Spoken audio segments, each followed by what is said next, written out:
Om Sadashiva Samarambam Shankaracharya Madhyamam Asmadacharya Paryantam Vande Guru Paramparam Ishvaro Guratmeti Murtibeda Vibhagine Yomavda Vyapta Dehaya Dakshinamurtaye Namaha Sarva Vedanta Siddhanta Gocharantam Gocharan Govindam Paramanandam Satguru Pranatosh Maha Om Shanti Shanti Shanti. Bem-vindos a mais um encontro relativo ao livro Vedanta, a Visão do Todo, de Swami Paramarthananda, de Chennai, um dos expoentes atuais, vivos, dessa tradição de Shankaracharya, né? Passando por esses vários professores excelentes que nós temos, tendo até desembocar aqui no professor Arlindo Nagar, aqui no Brasil. Né?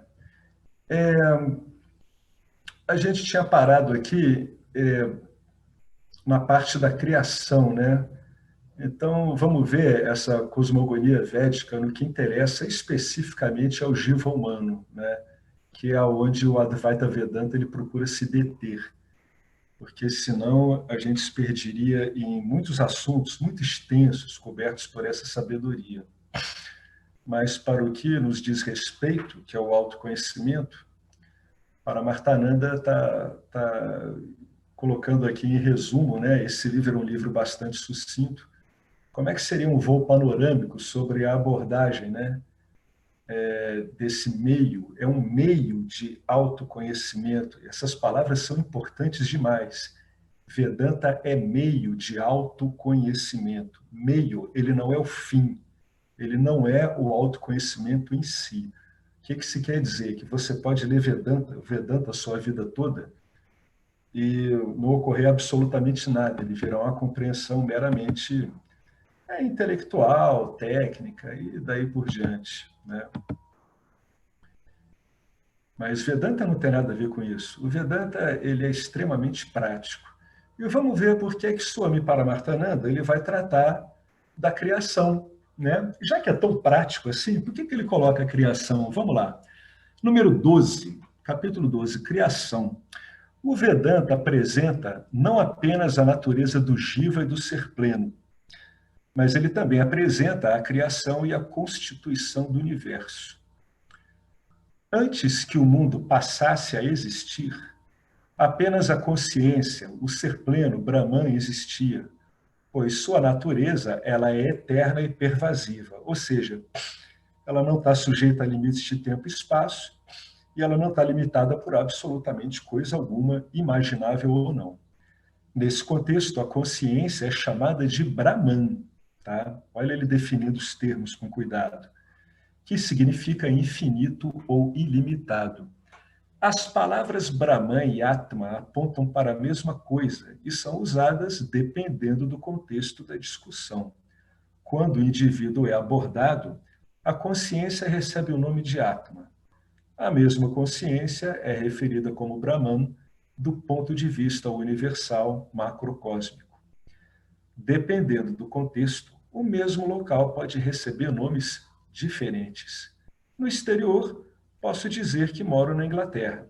Quando voltar à Inglaterra, direi que moro em Londres. Quando estiver em Londres, especificarei que moro em Bloomsbury. Da mesma forma, o ser pleno pode ser referido por nomes diferentes, dependendo do ponto de vista, mas tudo aponta para a mesma consciência. O estado semente, o estado potencial, né? O estado que é pura e simplesmente conhecimento puro. Antes da criação, o universo existia em forma de semente, em forma de potencial, em forma de conhecimento puro, não manifesto.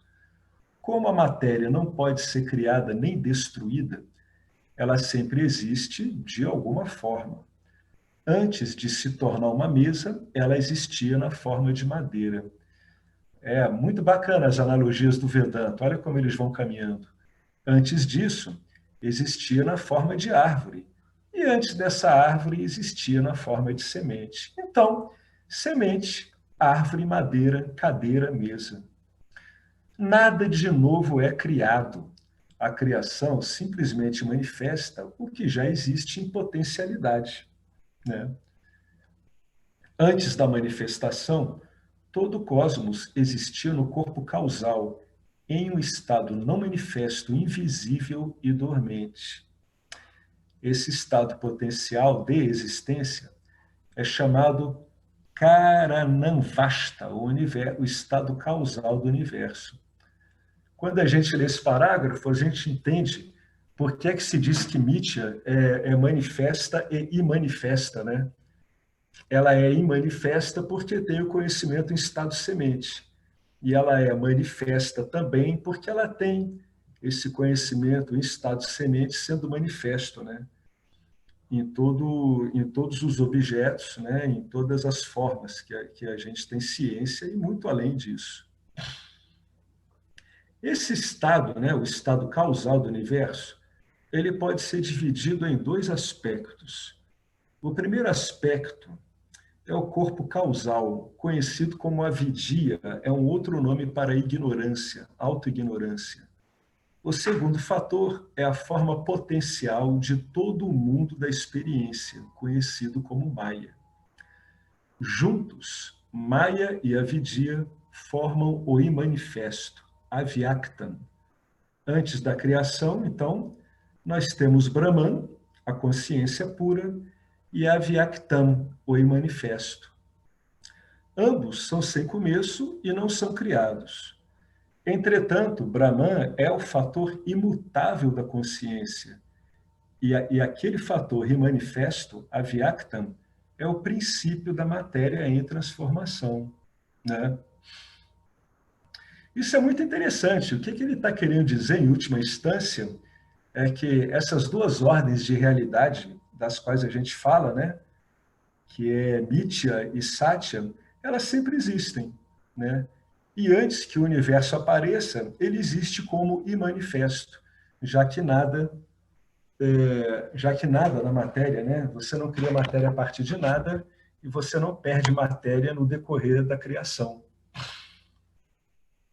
Então, mas ele diz que, em relação à realidade, Brahman é o fator imutável, enquanto o imanifesto Avyaktam, por definição, ele é o fator que vai modificar, porque ele sai do estado potencial e vai para o estado de manifestação. É evidente que no corpo causal, tanto macrocósmico quanto no microcósmico, você sempre tem, né, vários componentes dele, né, que a gente poderia dizer que, como é que a gente falaria isso? Ele tem vários componentes em estado imanifesto, né, que realmente não se sabe quando vão vir em manifestação, e ele tem outros componentes que virão, né, à tona de modo irrefreável. A gente vê isso nos diferentes estudos do karma humano, né? Existem alguns que é a pronta resposta, que é o que já está acontecendo, é o parábdha, né, que já é o download já feito, né, do corpo causal para a manifestação, e a gente tem aquele karma que vai maturar lá na frente, e a gente não sabe quando é que ele vai descer, né? Quando é que ele vai se apresentar como manifesto, né? Ou seja, ele vai se apresentar como vasanas. Então, sempre tem esses dois fatores. Esses dois fatores, eles são eternos, né? Mas é importante notar que Brahman é o fator imutável, e o outro é o fator responsável por dar forma a objetos, ou seja, pela manifestação. E o que interessa para a gente aqui é que, quando a gente fala em manifestação, a gente está falando do nosso sistema de navegação nessa manifestação, que é o corpo sutil. O Vedanta trabalha tremendamente o entendimento do corpo sutil. Dos dois princípios, Avyaktam, ou imanifesto, que evolui para se tornar o corpo e o universo, né? É Avyaktam que evolui para se tornar o corpo e o universo. Essa evolução é um processo gradual. Assim como a semente, com o tempo, se torna um broto, De maneira semelhante, o estado causal evolui gradualmente para um estado sutil, que é constituído pelos 5 elementos sutis: espaço, ar, fogo, água e terra. Desses elementos sutis, vai surgir o corpo sutil e o universo sutil, né? É tudo do mais sutil, do mais pervasivo para o mais denso. Mais tarde, esse estado sutil, ele evolui ainda mais para um estado bruto denso, constituído pelos 5 elementos densos, que são todos visíveis, ou seja, todos ao alcance dos seus órgãos de percepção, né? Estes, por sua vez, né, esses 5 elementos densos, é que vão produzir o corpo denso e o universo denso. Então, o que tem de relevante nisso aqui, na verdade? Ele está mostrando como é que o que a gente chama de manifestação é uma gradação, né, do sutil para o denso, sendo que o sutil precederia nesse desenvolvimento o denso. Ou seja, é uma preponderância do denso sobre o sutil. É por isso que a gente entende que na hora que você lida com o sistema de navegação sutil, como o corpo sutil, ele tem uma capacidade, através dos recursos que ele tem, de influenciar tremendamente o seu corpo denso e as energias que circulam nele, bem como os processos mentais, né? Então, todo esse processo aqui, ele está mostrando uma espécie de hierarquia, né? É o contrário do que a nossa ciência moderna fala, né? Onde ela tenta atribuir ao cérebro a existência da consciência ou dizer que eles são concomitantes. Mas, pelo que a gente está vendo aqui, não. É totalmente contrário do que diz a nossa ciência, né? Trabalha na direção oposta. Quer dizer, no mesmo, na mesma direção, mas em sentidos opostos, né? Alguém gostaria de acrescentar alguma coisa sobre a criação? O estado semente. O que eu achei muito relevante no que se fala do estado semente é o fato dele ser o manifesto, e ele, evidentemente, pertencia a Nietzsche, né? Muitas pessoas acham que Nietzsche ela é criada, né? Ela passa a existir. Não, como conhecimento e potencial, Nietzsche existe sempre, né? Então você tem simplesmente conhecimento puro, né? Pronto para virar algo manifesto, né? Seja sutil ou denso. É por isso que se diz que em Nietzsche, eu vou repetir aqui, né? Porque é uma coisa que escapa muito, pelo menos escapou por mim, né? Diante de mim há alguns anos, né? Nietzsche tem uma parte manifesta e tem a parte manifesta também, né? Se alguém quiser acrescentar alguma coisa, mas eu vou continuar seguindo aqui, né? Agora aqui começa a ficar interessante, né? Aqui é um, é um ângulo de visão que vai ajudar muito a pessoa a investigar, viu? Com uma delicadeza e um refino que eu não vi igual em lugar nenhum. Consciência original e consciência refletida. Nós já estabelecemos anteriormente, lá em cima, né, que os 3 corpos, o denso, o sutil e o causal, os 3 corpos, né, que constituem essa unidade juntamente com a consciência, constituem essa coisa que a gente chama de jiva. O jiva, portanto, ele é um fenômeno, né? Esses 3 corpos são feitos de matéria e, como tal, eles são conhecidos como anátoma. Ou seja, quando vocês lerem anátoma, leiam insciência, né? A coisa não é consciente por si mesma, ou seja, isso não é você, né? Vamos dizer que isso é você, mas você não se limita e não se restringe a isso. Essa seria a visão final, né? Mesmo anátoma se resolve em átomo, né? Ou seja, anátoma, em última instância, é átoma. Mas átoma não está restrito nem limitado por anátoma. Mas vamos tomando do ponto de vista que a gente está enxergando jivas, né? Vamos seguir aqui o raciocínio de Paramartananda, né? O corpo denso, sutil e causal do jiva, né? Que constitui o jiva, são feitos de matéria e, como tal, vamos conhecê-los como anátoma, como não eu, né? Mesmo sendo matéria inerte, esses corpos são permeados e estimulados pela consciência. Eles são vivificados pela consciência, o que os torna conscientes e ou sencientes. Essa consciência não pertence aos corpos. Os próprios corpos funcionam como um espelho, né?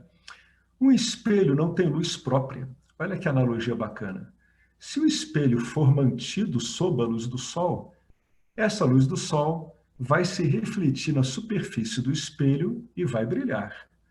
Devido a essa luz refletida, agora sim, o espelho pode iluminar outras coisas.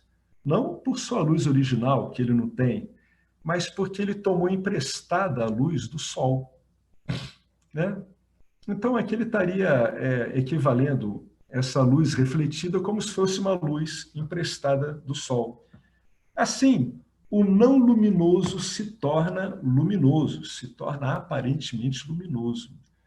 De maneira semelhante, o não senciente se torna senciente, por causa da consciência refletida, por causa do reflexo da consciência num meio refletor adequado. No caso do ser humano, o meio refletor adequado é o corpo sutil, e a função do corpo sutil, que pode melhor refletir a consciência do modo mais límpido, é o que nós chamamos aqui de intelecto, né? Que em sânscrito é buddhi.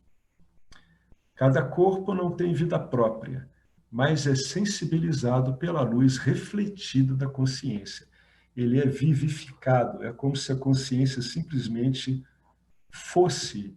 Não é como se ela fosse a vida, ela é a vida aparecendo, né, nessas estruturas densas todas que a gente enxerga com os nossos órgãos dos sentidos, que ouvimos, que vemos.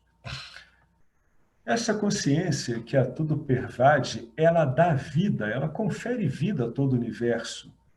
Outra palavra para consciência é vida. É por essa razão que o cosmos funciona de maneira ordenada, como um organismo sólido macrocósmico, né? O universo funciona de maneira harmoniosa, assim como as células e os órgãos do nosso corpo. Se perturbamos essa harmonia natural, ela invariavelmente vai procurar compensar esse desequilíbrio, né? E nesse processo podemos entrar em contato com consequências indesejáveis, né? Porque ela sempre procura manter o campo. Essa é a tendência, né?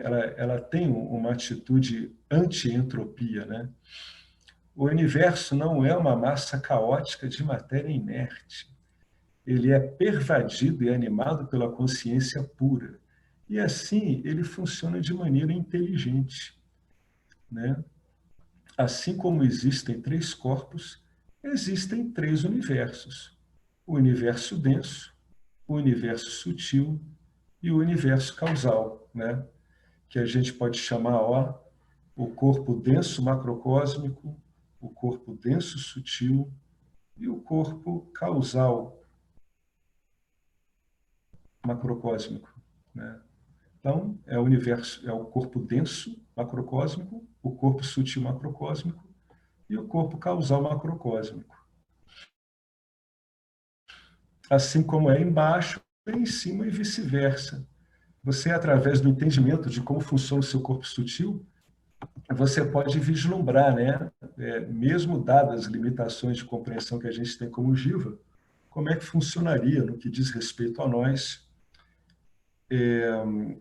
o universo sutil macrocósmico.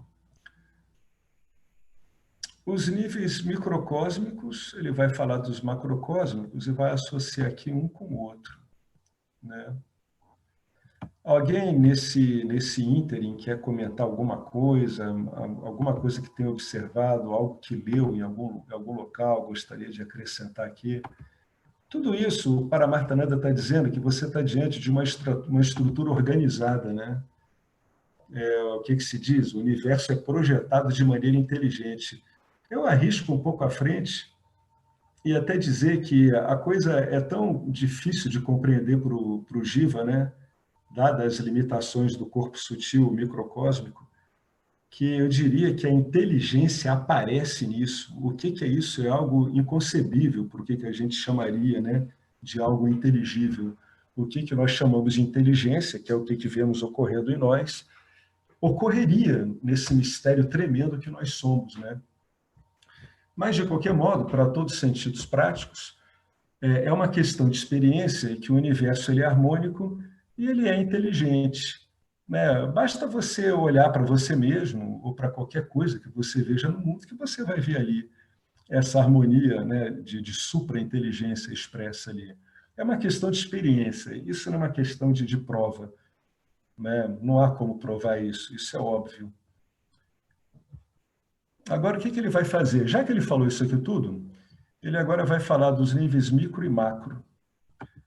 Bom, a nível microcósmico, essa consciência original, Brahman, né, ela anima os três corpos nos níveis microcósmico, individual, e no macrocósmico, universal.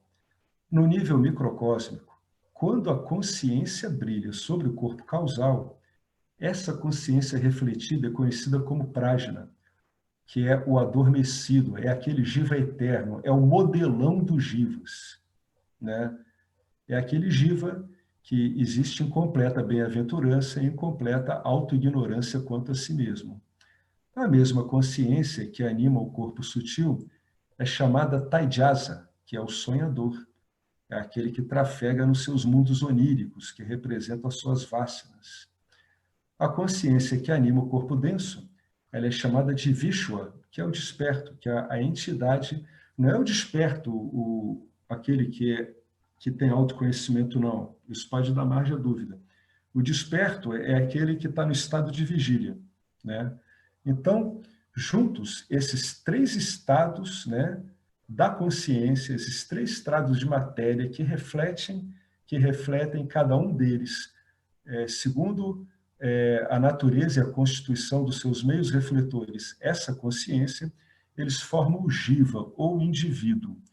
O jiva, então, o que ele faz? Todos os dias ele passa por esses três estados, todos os dias. O estado de vigília, o estado de sonho, ou o estado onírico, e o estado de sono profundo, né? Então, qual é a definição de jiva? Para você ter jiva, então você tem que ter a consciência original e você tem que ter três corpos, cada corpo refletindo no seu ambiente adequado a consciência através de um meio adequado, né? Então, o jiva, quando a gente olha do ponto de vista do corpo causal, ele tá propiciando que o jiva tenha essa experiência, muito embora autoignorante no momento que ocorre, de uma tremenda bem-aventurança, que é o corpo causal, né? No corpo sutil, no que diz respeito ao estado onírico, a consciência refletindo ali, dando vida a esse corpo de sonhos, né? Ela faz com que o jiva vivencie seus estados oníricos. Reparem que para cada estado de consciência você tem que ter um veículo, você tem que ter, que é a mesma coisa que dizer que tem que ter um meio refletor de consciência adequado, né? Correspondente àquele ambiente. E, finalmente, a gente fala aqui do estado de vigília, que é o estado preferido por nós que estudamos Vedanta, que é onde a nossa capacidade discriminativa ela pode ser aprimorada bastante, né? Então, são três corpos, nós somos constituídos três corpos, o tempo inteiro esses três corpos, o tempo todo, tá? Em qualquer momento, o tempo todo, nós somos constituídos por esses três corpos, tá? E a consciência, ela vai variando a intensidade do brilho dela nesses três corpos, né?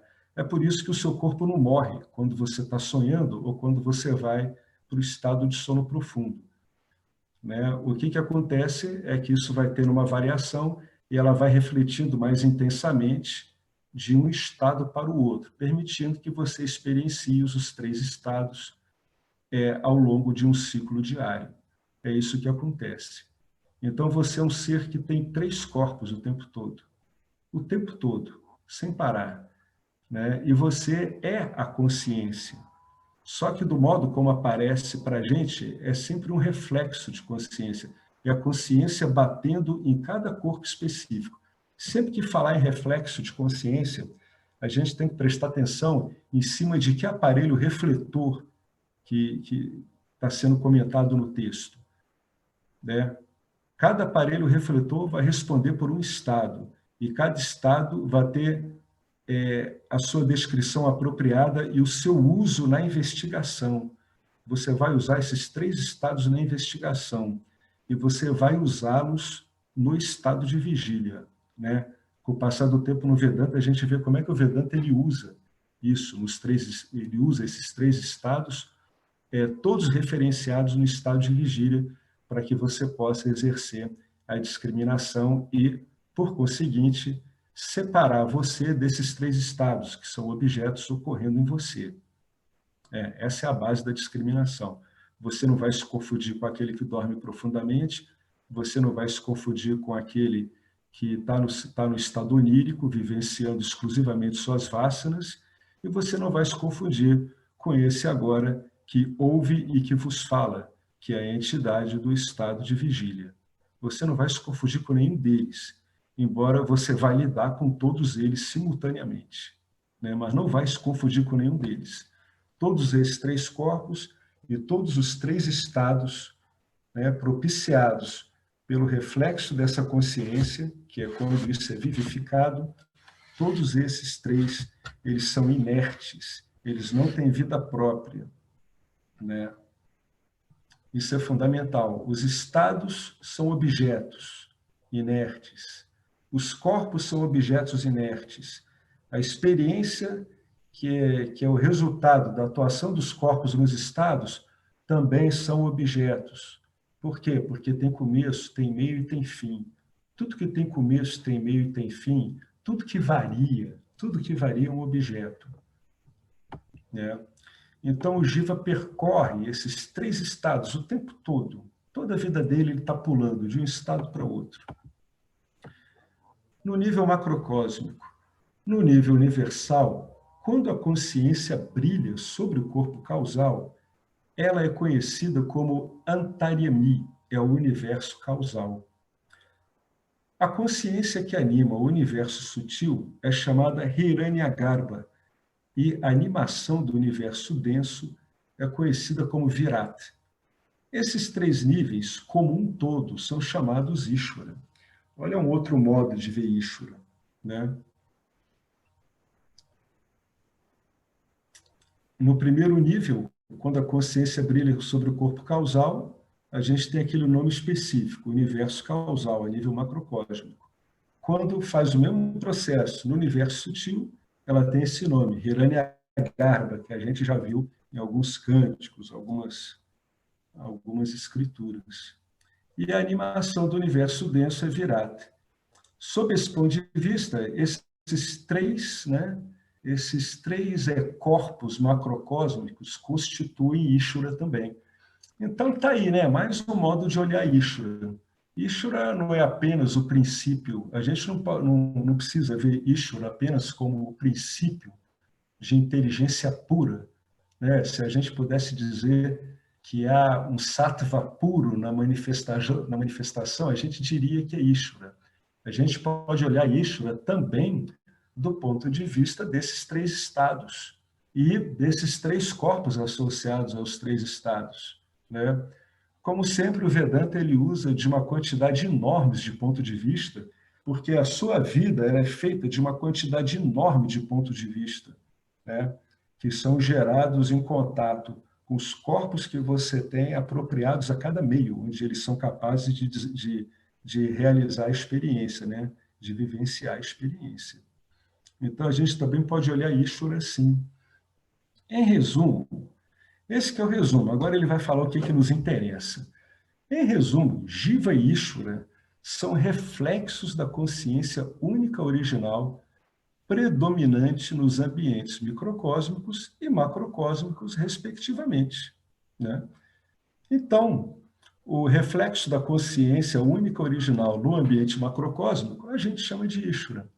O reflexo da consciência única original, predominantemente no ambiente microcósmico, chamamos de Jiva. Então, o Jiva, na verdade, se a gente fosse tentar resumir ele, a gente diria que o Jiva é consciência refletida, né? E Ishvara é consciência refletida também. Então, o que nós temos em comum com Ishvara? Né? Em última instância, nós somos consciência refletida e, consequentemente, a própria consciência, já que a gente pode usar a analogia de que a luz refletida no espelho é a própria luz do Sol, né?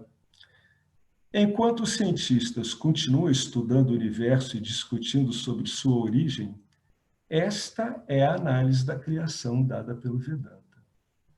Tá? Então, todas as vezes em que a gente for falar de Vedanta, a gente vai realizar, né, o caminho inverso do que a ciência faz. A ciência não leva em conta, em geral, um princípio mega inteligente, né, Ishvara, com o qual nós temos em comum o fato de sermos consciência e existência. Ele nunca vai trabalhar isso, a nossa ciência. Então, toda vez que você for tentar usar o conhecimento científico e ver que algumas conclusões que ele chega são os mesmos que o conhecimento védico já chegou há muito tempo, você nunca pode deixar de ter em mente que eles estão partindo de caminhos muito diferentes, a origem de ambos é diferente. Muito embora, na fenomenologia, ambos possam chegar a conclusões muito parecidas, e de fato chegam, né? Especialmente hoje em dia, né? Com a mecânica quântica especialmente. Alguém quer fazer algum comentário sobre isso que a gente leu? Aqui a gente encerra o capítulo 12, né? O que Paramarthananda ele quer mostrar é uma correlação funcional, né, entre os ambientes macrocósmico e microcósmico. E dizer que, em última instância, ambiente microcósmico e macrocósmico, na verdade, né, eles são pura e simplesmente consciência refletida. E, se você for reduzir finalmente isso ao âmago da questão, ambos tratam-se pura e simplesmente de consciência, né? Essa é a visão final, tá? É quando a gente finalmente diz assim, Mithya se resolve em Satya. Isso quer dizer que Mithya vai desaparecer depois que eu saquei disso? Poxa, claro que não, né? Porque essa sacação que você faz ocorre em Mithya. É em Mithya que essas sacações têm que ocorrer. Em Satya não ocorre sacação nenhuma, Satya basta a si mesmo. Então, no final, você olha Mithya e Satya e você sabe que tudo isso está reduzido à consciência, né? Então, em última instância mesmo, você pode dizer, com muito cuidado, com reserva e sabendo muito bem o que você está falando, que nada ocorre, como alguns gurus aí do final do século passado falaram, né? Mas isso não quer dizer que Nietzsche vai desaparecer e que o mundo manifesto vai desaparecer e que eu vou viver no universo invivenciável, abstrato, impossível de ser definido, não, né? Não é nada disso. Mithya continua sempre, Satya continua sempre. Em última instância, Mithya é Satya justamente por causa desse desenrolar, desse raciocínio que a gente viu que Swami Paramarthananda fez. Ele provou que, em última instância, tudo é simplesmente Brahman. É isso que ele está demonstrando aqui, né? Alguém quer fazer algum comentário sobre isso? O que a gente falou? Sobre o desenrolar aqui da criação? Swami Paramarthananda passou bem rápido por tudo isso, né? Ele só quis aqui, a meu ver, realmente evidenciar essas analogias, né, entre os universos microcósmico e macrocósmico e dizer que, no fundo, é a mesma consciência que está dando vida a todos. E todos, né, ele vai mostrar aqui como é que a gente vai conseguir ir reduzindo um ao outro, que é uma das coisas muito elegantes que o Vedanta faz. É essa redução de pontos de vista, né? Sem você perder a praticidade dos seus pontos de vista, você pode uniformizá-los todos em você, unicamente. Eu, consciência. Eu lembrei-me Diga, Marcelo. eu lembrei-me dos 7 princípios herméticos. Perfeito, isso mesmo. O primeiro, né, que é a lei do mentalismo, que o todo é mental, que o universo é mental. E esse mental para Hermes Trismegisto é a consciência, né? É isso aí que ele quis dizer, não essa mente de Manas, né? Depois tem o segundo princípio, que é o princípio da correspondência. O que está em cima é igual ao que está embaixo é igual acima. Então você começa a ver a lógica que o Vedanta traz para a gente, assim, e essa questão da semente, né, do potencial de criação, né, porque a gente fica, a gente tem, quando a gente não conhece Vedanta, a gente está muito limitado ao materialismo. Então, como começou, por que teve um início, né? A gente consegue, tudo tem que ter um início, né? E uma coisa é o Big Bang, é a explosão material, né? Mas existia na semente antes. Então, e a única explicação lógica, ainda que seja uma lógica de limitação, que a gente está aqui na dualidade, é que essa sempre existência das coisas. É a única lógica que tem. Entendeu? Porque do nada, o nada não cria nada. Então, sempre existiu. Então, quando você vai refinando, você vai ver na lógica do Vedanta, é maravilhoso. Ele é maravilhoso mesmo.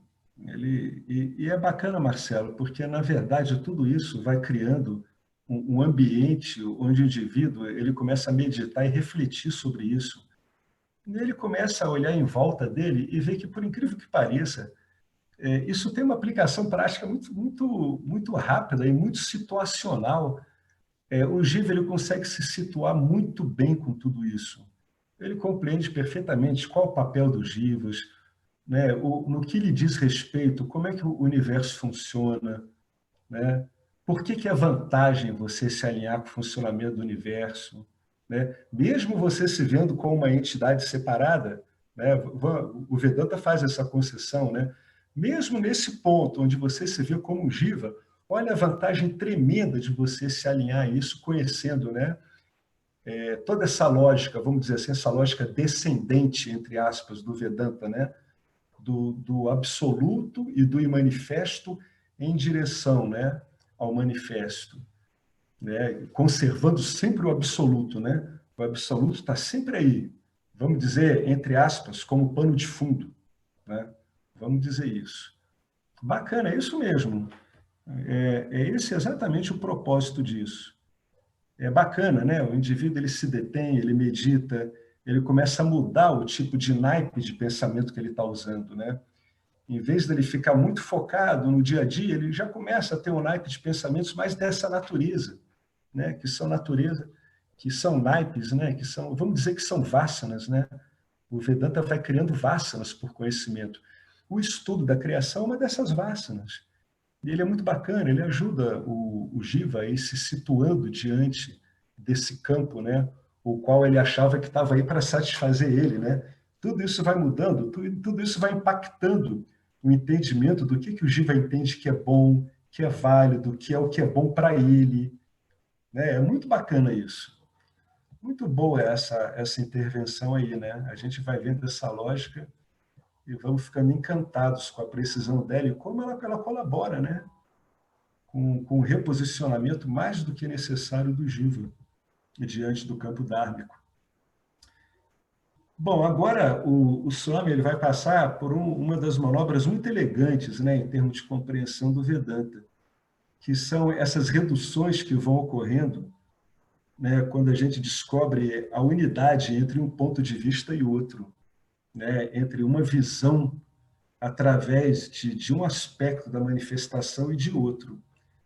Olha que bacana isso, olha como é elegante. Um dos temas mais importantes é a unidade essencial entre o Jiva e Ishvara, né? Nós já estabelecemos lá em cima que o Jiva representa o indivíduo a nível microcósmico. E Ishvara é o nível macrocósmico universal. A consciência que permeia e anima ambas essas expressões, ela é uma, é una e a mesma. As diferenças que percebemos pertencem apenas ao meio refletor. Olha que bacana. Esse tipo de instrução, ele vai eliminar uma dúvida danada que eu vi ocorrer durante toda a minha vida em muitas pessoas, mas eu vou continuar para não cortar aqui o raciocínio. Vou repetir. As diferenças que percebemos pertencem apenas ao meio refletor, né? Para nos ajudar a entender a unidade do indivíduo e o total Ishvara, as escrituras contêm muitos Mahavakyas, que são grandes enunciados, né? Os enunciados principais, os enunciados régios do Vedanta, né? Um Mahavakya é uma declaração vedântica que revela a unidade suprema entre o Jiva e Ishvara. O Jiva é a expressão da consciência pura. Lembra Brahman ali? Existente nos 3 corpos microcósmicos, enquanto Ishvara é a expressão dessa mesma consciência existente nos corpos macrocósmicos denso, sutil e causal. Embora a expressão difira de acordo com a composição do meio refletor, ele voltou a falar de novo. É a mesma consciência que anima e penetra ambos. Portanto, a natureza essencial do Jiva e Ishvara é a mesma. Ou seja, enquanto você olha só para o manifesto, não é claro para você que você e Ishvara são a mesma coisa. Sabe por quê? Porque, como ele falou ali em cima, os meios refletores são diferentes. E que diferença, né? O meio refletor, né, que é usado por Ishvara é pura e simplesmente Maya, que é esse poder misterioso do ser, né, que devidamente animado por ele mesmo, gera, sem alterar em nada Brahman, nada do ser, gera todo o universo de formas, seres, gera embutido como semente os nomes de tudo isso, né? E o Jiva não. O Jiva, o meio refletor do Jiva, é o corpo sutil, né? É por isso que algumas pessoas dizem, eu sou Deus, e tem que ter cuidado, porque em termos de manifestação, você, Jiva, não tem como ter as atribuições de Ishvara, porque os meios refletores são tremendamente diversos, de potenciais tremendamente díspares e funções completamente desproporcionais, né? A função do Jiva dentro desse grande corpo de Ishvara é fazer o papel dela de Jiva, que é essa coisinha pequenina, é pequenino mesmo, né? Então não adianta o indivíduo achar que ele vai iluminar tudo e vai virar Ishvara, né? No fundo, essa é uma fantasia que todos os Jivas têm, né? Porque conferiria ao Jiva os estatutos, né? Os status, na verdade, o status de onisciência, onipotência e onipresença. Portanto, se vocês virem alguma coisa, algum Jiva dizendo que ele é onisciente, onipotente e onipresente, mesmo que ele tenha autoconhecimento, ele está mentindo, ele está falando uma ignorância. Isso é impossível ocorrer. Jivas, sejam eles mundanos, sejam eles libertos, não têm como ser oniscientes, onipotentes e onipresentes. Por quê?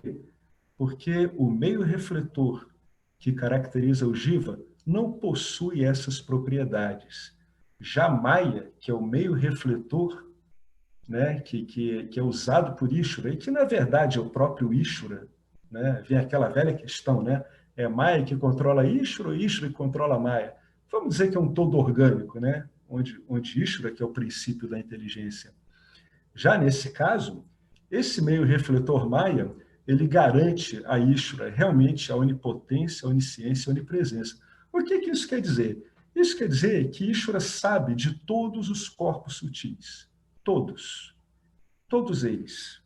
ele tem pleno conhecimento de como funcionam todos os corpos sutis, microcósmicos, todos eles, né?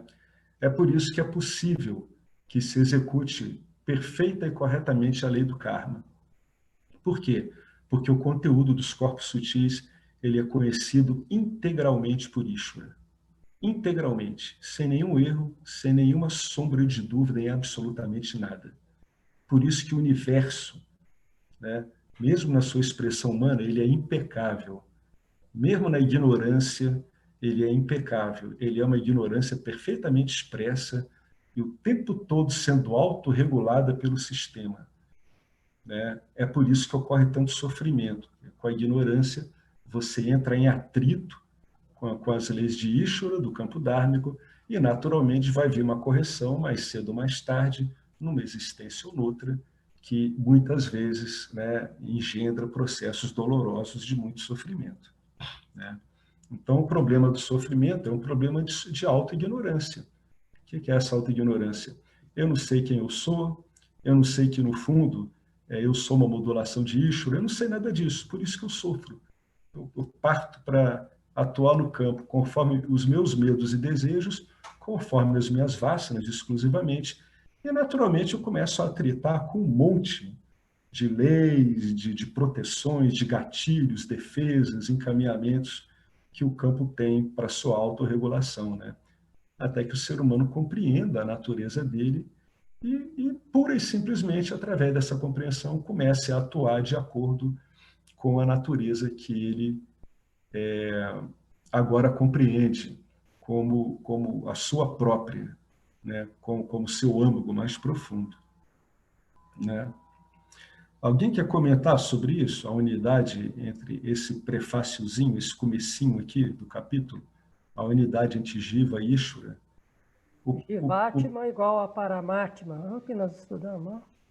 Isso, Jivatma é igual a Paramatma, mas essa identidade ela é estabelecida na ordem de realidade de Satya, né? Isso que é bacana, né? Quando a gente tem ciência da ordem de realidade Satya, a gente entende que Jivatma é igual a Paramatma, né? Aí ocorre, né? No adentro, não afora, né? Não tem mais aquela ideia de uma entidade separada, né? Que se sente separada. Ela é uma entidade, como uma árvore é uma entidade, como um cachorro é uma entidade, mas não há mais o senso de separação, né? Que é uma coisa muito simples, muito simples. Algumas pessoas falam em alguma impressão, né? Quando era criança não tinha esse senso de separação, né? Ele veio vindo depois com a barreira, né? Das projeções, das autoidentificações, né? O Alex, Oi. o, eu lembrei de uma frase, eu não sei se é do Panchadasi ou se é do Viveka, que fala, né, sobre Ishvara e o Jiva, que são iguais, mas são diferentes, que são diferentes, mas são iguais, né? Isso. Então, que não é a todo momento que a gente pode usar essa frase mesmo, do Jivatma é Paramatma, porque tem diferença dependendo dependendo como que é? Da ordem de Perdi a realidade. palavra, da realidade, Da ordem de da realidade. ordem, isso, da ordem da realidade, né? Porque é diferente e é igual, e é isso que você está falando aí também, né? Exatamente. Exatamente. O Vedanta, ele usa muito o e, né? Não tem ou. Ele é diferente e ele é igual. Como assim? Depende de onde você está olhando, né? Mas ele é igual e é diferente o tempo todo. Mas de onde eu estou olhando? Bom, aí é que vai te dizer, né? Que ele é diferente numa ordem de realidade e ele é igual numa ordem de realidade, em outra ordem de realidade. É uma coisa que o Vedanta usa muito e que às vezes confunde. Mas se a gente tem bem em mente, né, que o Vedanta ele faz essa proposição genial, né, de pensar a realidade, ela é una, mas ela tem duas ordens de realidade, né? Isso aí realmente para o nosso entendimento é um recurso extraordinário mesmo, né? E, inclusive, essa que é a verdade. né, nós existimos simultaneamente nisso tudo. Ninguém está falando nenhuma mentira, nem nada. Né? O tempo todo a gente está existindo simultaneamente nisso. Né? Mas é claro que o ponto de vista ele é pontual, né? O próprio nome diz, né? Ponto de vista. Né? Então, depende de onde você está olhando.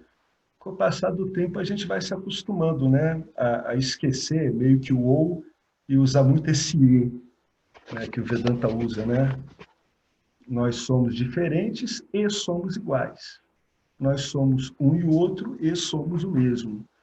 Né? É muito rico, né? Um ser humano que vai tomando consciência disso, ele vai ficando com uma riqueza interior muito bonita. Muito bacana isso, muito bacana. Alguém quer acrescentar mais alguma coisa? Alex, só uma pergunta. Boa noite. Opa, tudo bom, Renato? Como vai? Não, Cardoso. Ah, o Cardoso. Ah, o Renato abriu aqui o microfone. Diga, Cardoso, tudo bom? Tudo bem? Boa noite, Alex. Deixa eu te perguntar uma coisa. Em termos de consciência, só existe a consciência pura, a consciência plena, né? A única realidade, vamos dizer assim, né? Então, o Jivatma, ou Jiva, ele é igual a Ishvara, porque é a mesma consciência. Mas, em termos de atribuições e papéis, são totalmente diferentes. Seria mais ou menos isso? Isso, perfeitamente. Porque é inconcebível o papel de Ishvara para a gente. Inconcebível. Né? É inconcebível, né? Inconcebível. Então, quando fala que é igual, que Ishvara é igual a Jiva, Jivatma, né? O Jiva é Jivatma, e Jivatma é igual a isso, em termos de consciência, a essência. Perfeito. Né? Perfeito. Porque em termos de papéis, de atribuições, pô, o Jiva não é nada. Não é nada. É isso, né? Individualmente tem que entender que não é nada mesmo, cara. Isso aí. Muitas pessoas se incomodam ao perceber isso, né? Mas é isso mesmo, Cardoso. Mas, na verdade, isso é muito libertador, né? Porque a gente bota as coisas no devido lugar, né? No fundo, é uma liberdade, né? Você vê, puxa, quer dizer que Ishvara toma conta de tudo. É verdade. É verdade, né? Como você falou, a diferença de atribuições é colossal, né? E as atribuições de Ishvara em relação ao Jiva são absolutamente incompreensíveis. O corpo sutil do Jiva não tem como apreender isso. Está completamente fora do alcance. Né? Exatamente isso aí que você colocou. É sempre bom lembrar isso, Cardoso, porque a gente que já andou, né, por muitos meios espirituais, a gente nota muita confusão nisso, né? O universo ele é muito, muito arrumado, ele é muito harmonioso e não tem essa confusão de atribuições que as pessoas pensam, né? É tudo muito ajeitado, né? É inteligente demais. Perfeito, muito bem lembrado isso. A gente sempre tem que se lembrar disso. Isso é bacana, porque a gente aprende a confiar em Ishvara, né? Porque sempre foi assim. Então, foi assim até agora. Então, vai continuar sendo assim. Então, tem que aprender a olhar isso do jeito certo. É ou não é? Né? A gente vai vivendo de acordo com a realidade, como ela se apresenta. Né? E é bacana, você viu como o Paramartananda disse que essa diferença é devido aos meios refletores, né? Ou seja, os meios de expressão, né? Que são tremendamente diferentes em atribuição em tudo. Né? Não dá para comparar a Maya, né, com o corpo sutil de um Jiva, né? Impossível. Né? O corpo, o Maya envolve, enrola, engana o corpo sutil o tempo todo. Né? É como se Maia fosse o grande jogador, né? E a gente está aprendendo as jogadas de Maia, né? Com relação ao nosso corpo sutil, para que a gente consiga não se identificar mais com Maia, né? Que esse é o fundamento último do Vedanta, né? E aprender que as coisas têm essa diferença de atribuição é um passo fundamental, né? Para que você traga a si, como Jiva, o que lhe compete, né? E deixe com o Ishvara o que compete a Ishvara, né? Então, você tem uma deliberação sobre sua ação? Tem.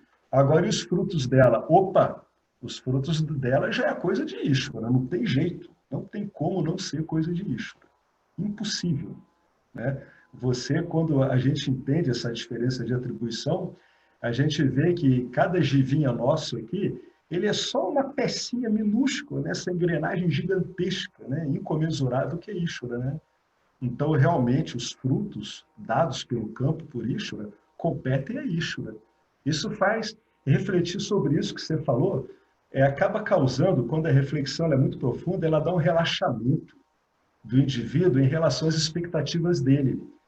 Como ele larga as expectativas, ele se concentra em quê? Na qualidade da ação. Olha que coisa bonita, não é?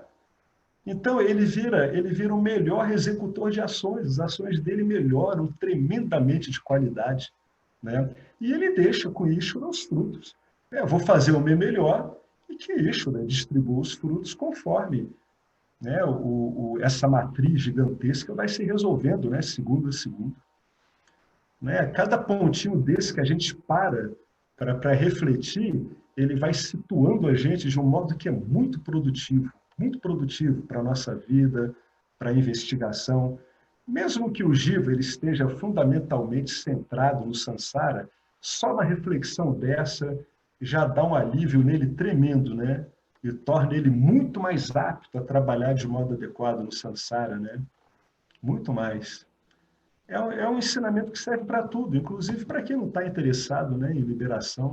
Isso que é o bonito, né? O ensinamento não briga com nada. Né? Ele atinge todos em qualquer lugar. Diga, Henrique. Entretanto, também como tem diferentes atribuições, o único que pode tomar consciência da própria natureza como consciência plena é o Jiva, não o Ishvara, né? Porque, na verdade, é o único que teria deliberação própria, né? Ishvara, Ou seja, é o princípio inteligente, então ele não delibera nada. Ele é a expressão do puro conhecimento. Então, por outro lado, né, o único na criação é o Jiva, que tem essa capacidade de se libertar, tomar consciência, né? Então, ele é o único que tem capacidade de tomar consciência de que ele é consciência. Né? Isso aí não cabe a Ishvara. Ishvara não tem questões. O Jiva é o único que pode ser o herói, né, Alex? É isso mesmo. É o único que a gente pode olhar, né? Tanto que todas as perspectivas míticas, né, sempre envolvem, né, o Jiva, né, o ser humano, né? É sempre a mas relação. quando você também está discriminando, resolvendo, né, Mitra e Satya, você começa também isso também começa a se dissolver, né? Porque você começa a ver que é só consciência. Exatamente. Não tem nenhum herói aí, não tem nenhum herói fazendo nada aí, não. Começa... do ponto de vista não, mas do ponto de vista... Estou falando nesse processo, né? Quando você começa a se resolver nesse sentido, né? Como se resolve Mitra e Satya, aí você começa a acontecer esse negócio, né? Essa figurinha aí começa a desfazer assim como fumaça mesmo, né? E aí você começa a ver que não fica mais ninguém. E aí, quando não fica mais ninguém, dá um arrepio, né? Mas depois passa, né? Esse não fica mais ninguém, isso é verdade, mas isso tem que ser compreendido, que isso é uma compreensão, né?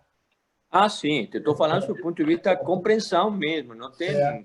Porque para todos os efeitos práticos, né, você continua operando em Mitra como um Jiva qualquer, né? Sem problemas, né? Mas na compreensão... mas de outro centro, né? Você opera já de outro ponto, de outro centro. Isso, você opera... Começa a operar e exatamente, sei lá. Né? É aquela coisa, né? Uma coisa que já entra num campo muito, muito difícil de expressar com palavras. Já entra em uma zona muito nebulosa, que alguma palavra pode ser mal interpretada. Então, sei lá. Aí você fica em uma fase aí meio, que eu diria assim, meio nebulosa, né? E aí, melhor nem falar, não? Melhor nem falar. Não. Mas era uma face nebulosa, porque você está tentando interpretá-la, não é uma questão de interpretação, é uma questão de experiência, de convicção própria, né? Compreensão.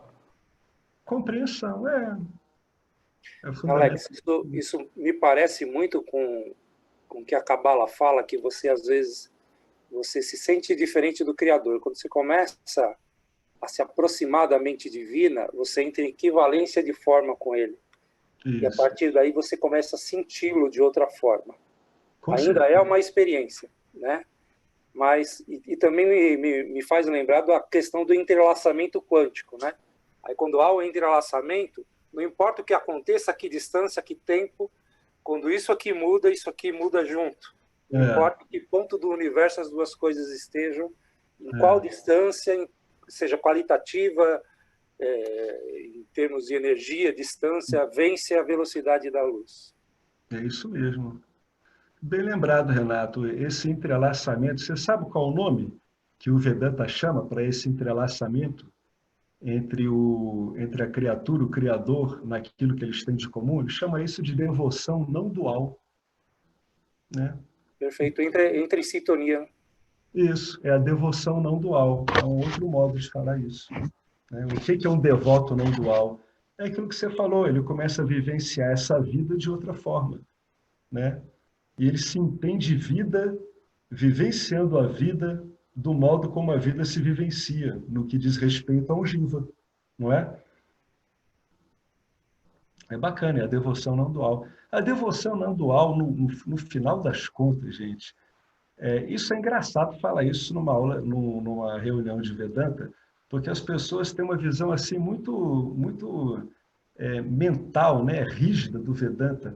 Mas, em última instância, é a devoção não dual que é a meta última do Vedanta. É esse entrelaçamento final, onde você não vê mais, né, Jiva, não vê Ishwara, não vê Jagata, você só vê consciência.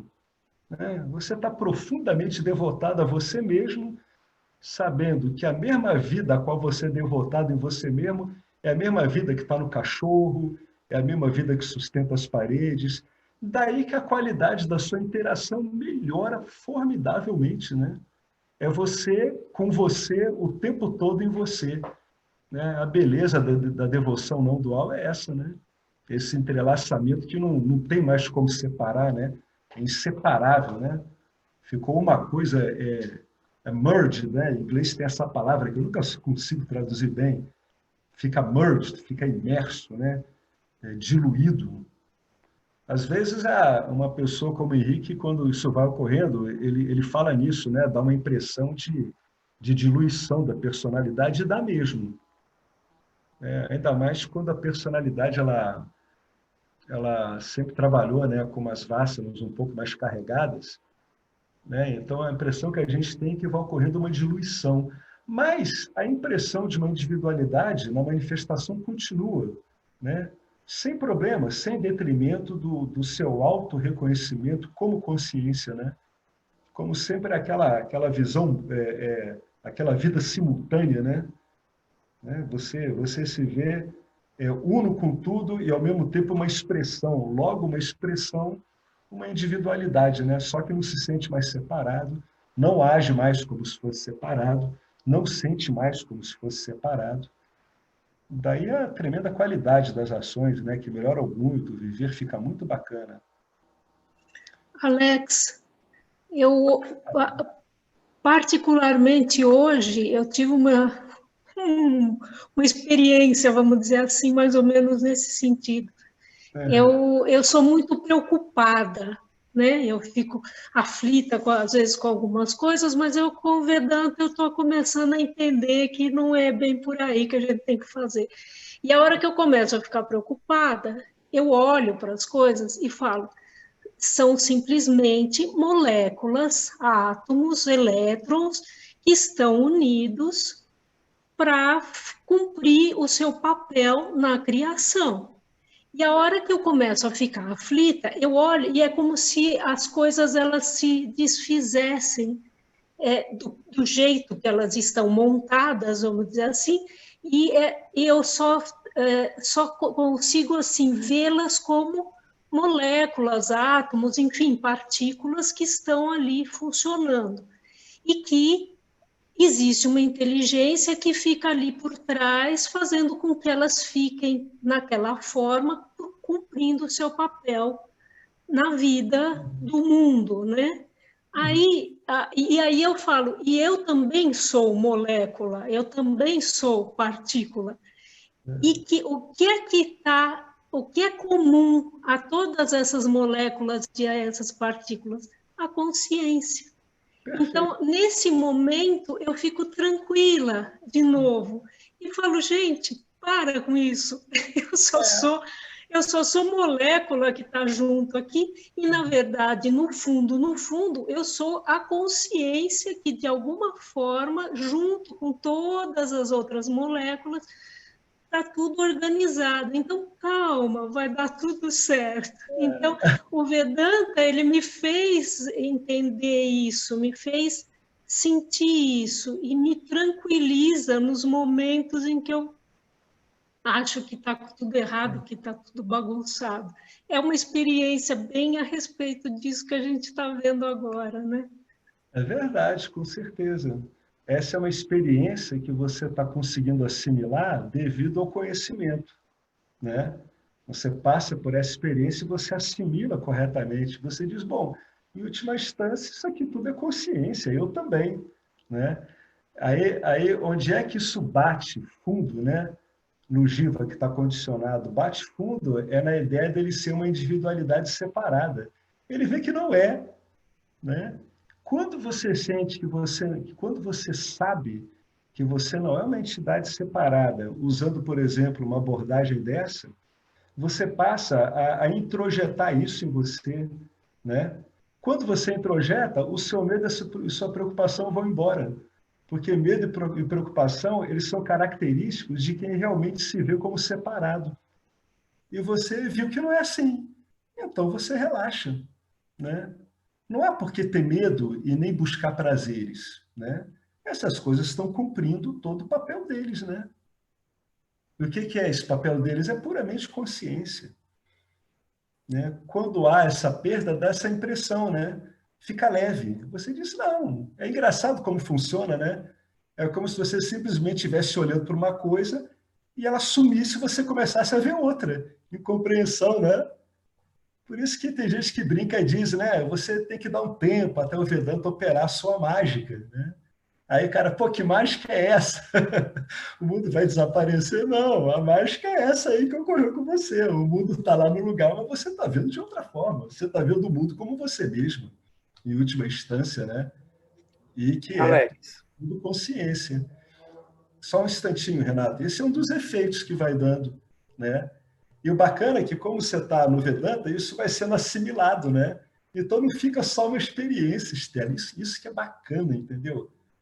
Porque é meio triste quando a gente passa por uma experiência tão bacana dessa e a gente não assimila, né? Ela não vira conhecimento. Mas o Vedanta, ele dá muita ferramenta, muito posicionamento para o Jiva e compreensão, de modo que ele assimila essa experiência e isso vira conhecimento. Então, quando a impressão de ser uma entidade separada volta, o Jiva não acredita. É muito engraçado. Ele só não acredita. É como se ele estivesse vendo um filme, uma ideia, uma conversa qualquer. Ele não leva a sério, né? Ele, tá bom, né? Isso deu um efeito aqui, deu um pequeno curto-circuito em Maia aqui. Isso não é real, isso não tem relevância. Muito bacana isso. É legal ver. Né? Estou vendo você aí há uns 2, 3 anos quietinha, tudo. Aí a gente, quando a pessoa vai falando, a gente vê que a coisa está ficando clara mesmo. Muito bacana, Estela. Muito bacana, maravilhoso. Pois não, Renato? Então, eu ia acrescentar o que a Estela falou, né? Que se você está ganhando consciência que você é uma célula no universo, quem sabe você fazendo isso, alguma célula lá no seu organismo não está ganhando consciência de que ela é a Estela, dadas as ideais, em todos os planos e subplanos, desde do nosso plano social até o seu social das células, começa a funcionar de outra forma. Ah, sim. Ah, sim. Olha, vai saber como isso ocorre, mas que ocorre assim, ocorre mesmo. Acho que é o que se chama, né, em algumas literaturas esotéricas, de alinhamento, né? Vai ocorrendo um alinhamento, né? Porque a gente sabe que toda a estrutura que a gente chama jiva, que a gente decompõe em várias partes, na verdade é um uníssono, né? Então, existe um funcionamento corporal característico do jiva, quando ele se vê como uma entidade separada, né? Ele tem um funcionamento em termos de neurotransmissores diferentes. Esses neurotransmissores têm que estar sempre refletindo os medos e desejos dele. Quando isso vai diminuindo, ele começa a ter outros neurotransmissores. Assim, então a quantidade de serotonina aumenta mesmo. O cara começa a ficar no bem-estar, poxa, né? Vai alinhando. E quem sabe, né? Vai saber, né? Uma célula toma consciência, o que seria isso? Mas parece que é uma coisa meio dessa mesmo, né? Tudo vai tomando consciência do que se é, né? Parece, mas quanto a isso assim, eu realmente não sei como é que isso ocorreria. Mas que ocorre um alinhamento, ocorre mesmo, né? A primeira coisa que se sente muito é a estrutura nervosa da pessoa, né? Ela realmente ela dá uma acalmadona mesmo. Por pura compreensão, ela vai acalmando, né?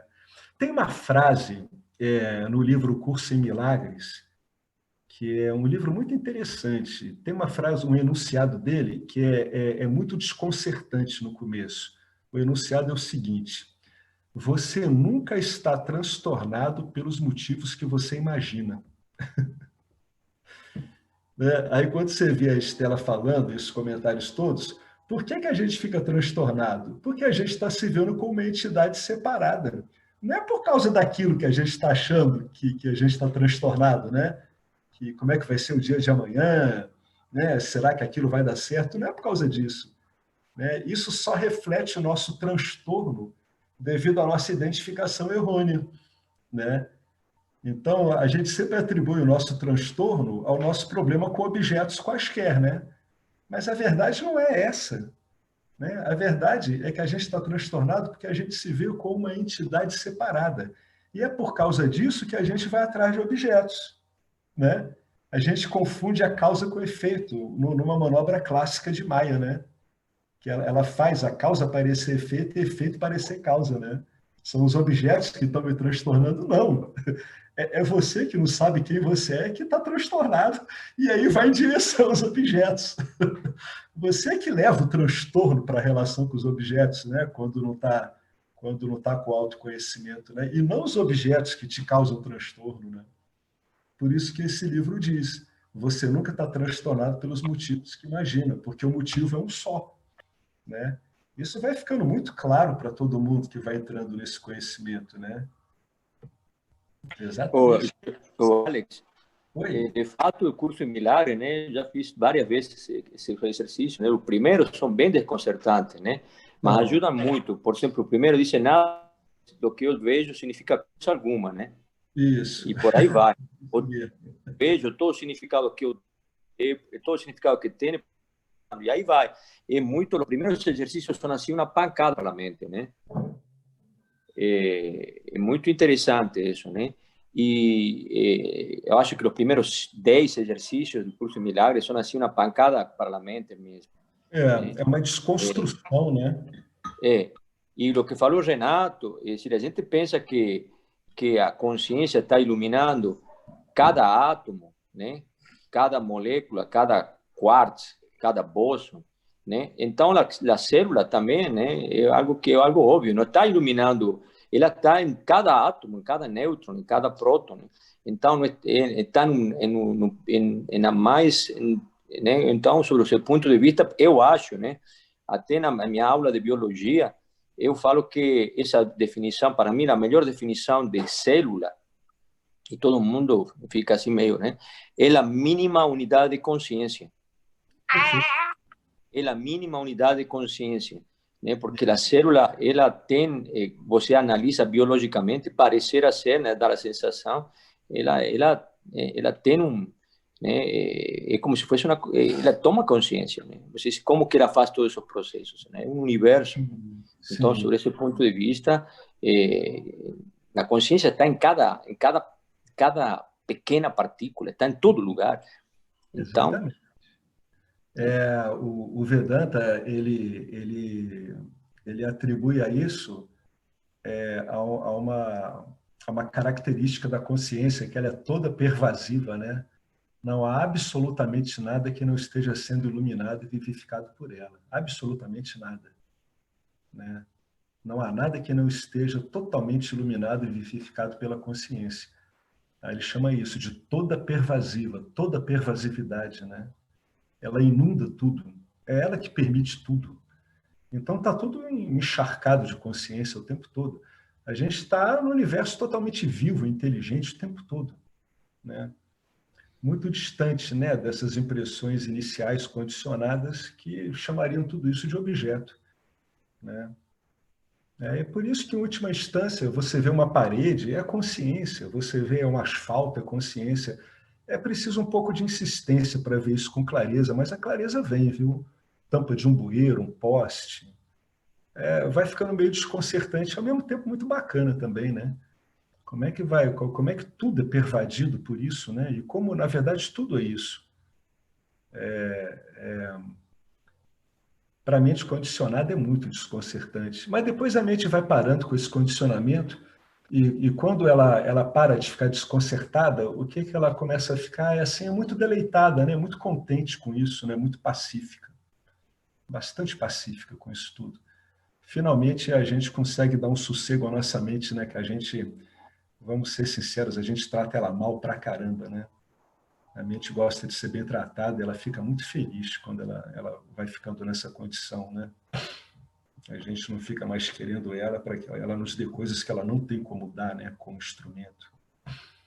Bom, muito boas essas intervenções aí, todas elas. Muito boas mesmo. Ele vai agora, vamos continuar no texto. Agora Swami Paramartananda vai fazer aqui uma belíssima analogia, né? Uma luz, muitos reflexos. Imagine você um quarto escuro, no qual todas as janelas e portas estão fechadas. E não é possível entrar nenhum fechinho, nenhum tracinho de luz. Eu quero iluminar a sala, mas tudo o que tenho é um espelho na minha mão. O espelho não possui capacidade de iluminar, pois não é uma fonte de luz. No entanto, se eu abrir uma janela ou uma porta, eu posso manter o espelho em um ângulo específico para que o sol, que brilha do lado de fora, possa se refletir no espelho. À medida que a luz do sol atinge o espelho, ele passa a iluminar e a se tornar uma fonte aparente de luz na sala. O espelho, anteriormente não luminoso, agora se tornou um espelho luminoso. Qual é a diferença entre a luz do sol e a luz do espelho? A luz do sol ela é original e natural, enquanto a luz do espelho ela é tão somente emprestada. Essa ideia de luz original e luz emprestada é crucial no Vedanta. É porque ela vai ser fundamental para a autoinvestigação. Com sua luz emprestada, o espelho se torna o iluminador da sala escura. Essa luz refletida ela é chamada Pratibimba Surya, e a luz original é chamada Bimba Surya. Da mesma forma, acontece com a luz refletida da Lua, que parece brilhar no céu. A Lua, na verdade, não tem luz própria, pois simplesmente reflete a luz do Sol. Existem 3 fatores envolvidos nesse processo de iluminação: a luz original, o meio refletivo ou meio refletor e a luz refletida. Pode haver tanto sóis refletidos quanto sejam os meios refletores, mas eu vou ter apenas um sol original, eu só tenho um sol, mas eu posso ter infinitos espelhos, né? Se houver muitos sóis refletidos, haverá diferenças no reflexo, né? Depende do meio refletor, dependendo da qualidade do meio. Um meio pequeno vai produzir um pequeno reflexo. Um meio grande produzirá um grande reflexo. E um meio fosco vai produzir um reflexo fosco. Uma aparente multidão de sóis, aparecendo diferentemente devido à natureza de cada meio, são, de fato, apenas reflexos de um único sol original. Olha que bacana, você guarda essa analogia Aí eu vou te sugerir uma coisa. Você fica na entrada de um mercado lá de máscara, né, à distância segura, e fica viajando naquele monte de gente entrando e saindo, como se fosse um monte de espelhos diferentes, mas todos espelhos. Cada ser humano que você vê ali é um espelho. São diferentes entre si, mas é tudo espelho. Todos eles estão refletindo a mesma luz original. É a mesma luz que parece, né, por uma questão de falta de entendimento, um monte de seres independentes com consciência própria. Né? Essa brincadeira é muito bacana de fazer. Né? Veja uma massa de pessoas à distância e fica olhando cada ser humano ali como tudo como espelho, mas espelhos diferentes. Cada um refletindo de um jeito, refletindo o que é a mesma luz. Né? Consciência. É a mesma luz, é consciência. Né? Esses joguinhos mentais assim, eles arrumam a cabeça da gente. Se você se acostuma a ver terceiros desse jeito, você vai começar a lidar com as pessoas assim, né? Claro que com as devidas proporções, né? Você vai falar a linguagem que as pessoas entendem, né? O seu enfoque aqui é você na experiência, né? O que é experiência? A experiência é a consciência modulada de modo relacional. Né? Isso que é experiência. A consciência está modulada relacionalmente. E relacionalmente com o quê? Puxa vida, com ela mesma. Né? Aparecendo como esse monte de meios refletores diferentes, né? Aparentemente diferentes, mas tudo meio refletor, todos são meios refletores, cada um com as suas diferenças, suas peculiaridades. Esta é uma metáfora muito útil para a gente entender a relação entre Jiva, Ishvara e o ser pleno. O Sol original, ele é análogo, né, nessa construção à consciência. Essa que a gente estava falando aqui, né, com as colaborações do Renato, né, do Henrique, da Estela. Esse Sol original é análogo à consciência que a tudo pervade, ou seja, está tudo impregnado de consciência. Né? Tudo deve sua existência e sua vivificação à consciência, deve a sua funcionalidade à consciência. Ou seja, é o próprio ser pleno. Temos dois meios refletores.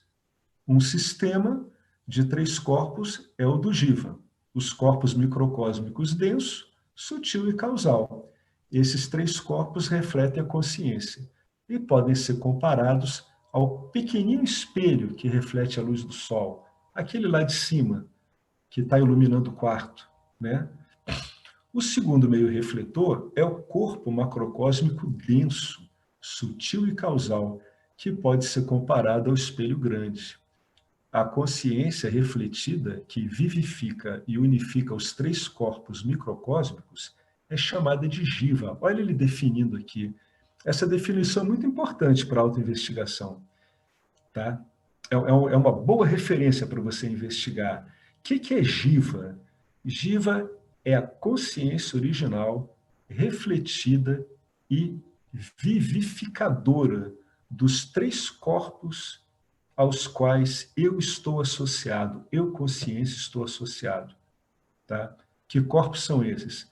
É o corpo microcósmico causal, sutil e o denso. Tá? Quando a gente olha para o lado, né, do macro, vai vir esse enunciado aqui. A consciência refletida, que vivifica e unifica os 3 corpos macrocósmicos, é chamada Ishvara. Né? Agora, a visão de Ishvara como a própria consciência é refletida nos seus meios refletores macrocósmicos. Né? A analogia entre um nível de expressão e outro é total. A funcionalidade difere, né? mas não a essência. A essência é a mesma, exatamente a mesma. Aí, o Swami termina aqui com um quadrinho, né? Eu queria deixar esse quadrinho para o encontro seguinte, porque ele é um quadrinho que ele vai resumir muito bem o que a gente viu aqui em cima. E quando a gente começar desse quadrinho, a gente vai ter uma síntese do que foi visto para a gente continuar. O que vocês acham da gente deixar esse quadrinho para o próximo encontro? Né? Vai ser bacana porque a gente vai recapitular tudo nesse quadrinho aqui. Né? Eu queria saber assim, se vocês têm assim, alguma coisa a colocar, seja ela de que natureza for assim, algum modo que vocês têm de ver. Eu tenho. Oi, diga, Betânia. Você estava falando aí dos espelhos, né? E aí me veio uma imagem como se fosse assim, tem um espelho grande, né? Que você falou no macrocosmo, que é Ishvara, que é Maya, né? Na verdade, o aparato.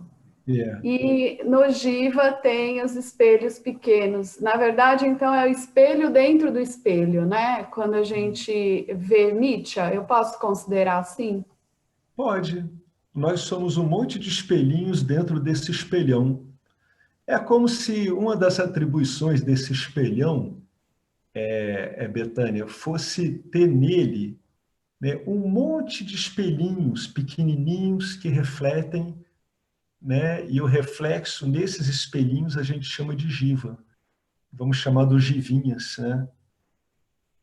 A gente pode dizer que esse espelhão ele traz esses espelhinhos, todos eles dentro dele. Essa analogia me traz mais clareza ainda de Mitya como essa projeção, né? Porque é difícil entender a projeção, mas se eu pensar um espelho dentro né? Dentro de eu tenho um corpo sutil que é um aparato refletor, ou seja, um espelho, e ele está dentro de um outro espelho, aí eu consigo enxergar essa projeção, né? Mesmo que Nietzsche, né? Embora a consciência, né, original é o que pervade tudo, né? Então, que daí é quando se elimina a Mitya, né? Vamos dizer assim, porque pervade tudo e aí então quer dizer o resto era só projeção mesmo dos espelhos. Perfeito, isso mesmo. O resto é só uma questão de projeção. A base toda, e na verdade a única coisa que existe é a consciência Brahman mesmo. É isso mesmo, um monte de espelhinhos. Né? Uma das coisas que acontecem em Maya, além de inúmeras outras inconcebíveis e impossíveis da gente sacar de tudo, uma das coisas que ocorre é esse monte de espelhinhos, esses bilhões e bilhões e bilhões de espelhinhos. É isso mesmo. Alex. Deixa eu falar, vocês estão vendo a Gallery Review aí? Agora, todo mundo? Hã? Eu estou vendo. Review? Então, esses são os espelhinhos, por isso que eu coloquei. Exatamente, eu falei, ó, são modulações, entendeu? Do zoom, e a energia elétrica chegando aqui tá iluminando tudo, tá entendendo? É só isso que eu queria. É uma boa analogia, né? A energia elétrica é inteligente, a consciência, né? Que ela que direciona a eletricidade dela por esse sistema todo. Esse quadrão todo aqui é a Maia e tem um monte de carinhas, um monte de espelhinhos. É uma boa analogia, bacana, é isso mesmo. É isso mesmo. Alex, Diga. Só para lembrar aí, a Betânia estava falando desses espelhinhos, né? E tem várias insinuações disso na humanidade, né? O conto Alice no País das Maravilhas, ele originalmente, o conto se chama Através do Espelho. Olha. E, na verdade, o cair no buraco na árvore não é nada mais, nada menos que cair dentro de si mesmo. E ver quão loucas são as nossas vássanas, né?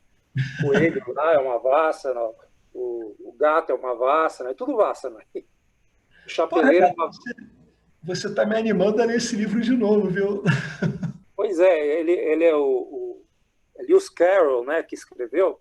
O conto original se chama Através do Espelho. Olha só. A Rosa Cruz, ela diz que a gente tem dentro dos corpos sutis, a gente tem um negócio chamado éter refletor. E tudo que está colocado ali está ao contrário. A Cabala também fala que as letras hebraicas, elas, na verdade, estão ao contrário do que elas são do ponto de vista divino, porque elas estão refletidas na Terra. Ou seja, tem várias indicações aí no mundo, né, de que a gente, né, o próprio filme Matrix não dá uma noção disso, né?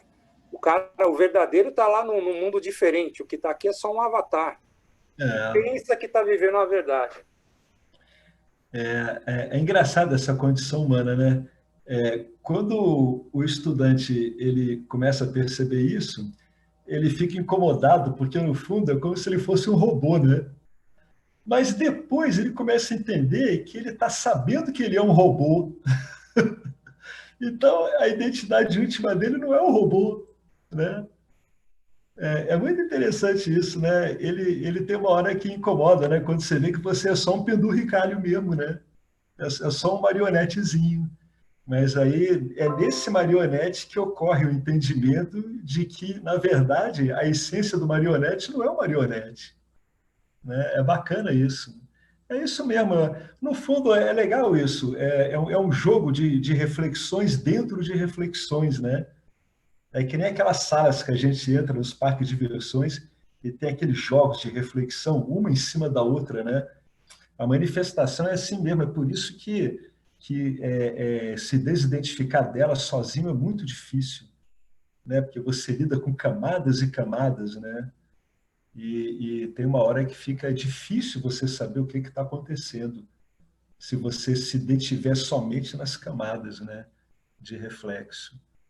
Mas é bacana você ter lembrado isso, que realmente, volta e meia, na literatura clássica, em grandes clássicos, a gente nota, né, que os escritores, os poetas, eles andaram chutando uns chutes a gol aí, cara. Né? Eles sacaram o funcionamento da coisa mesmo como era, né? O próprio vampiro não reflete no espelho, lembra? Tem um monte de questões. Interessante, né? O vampiro não reflete no espelho. Ele é um morto, né? Na verdade, ele é um morto. Interessante isso, é verdade.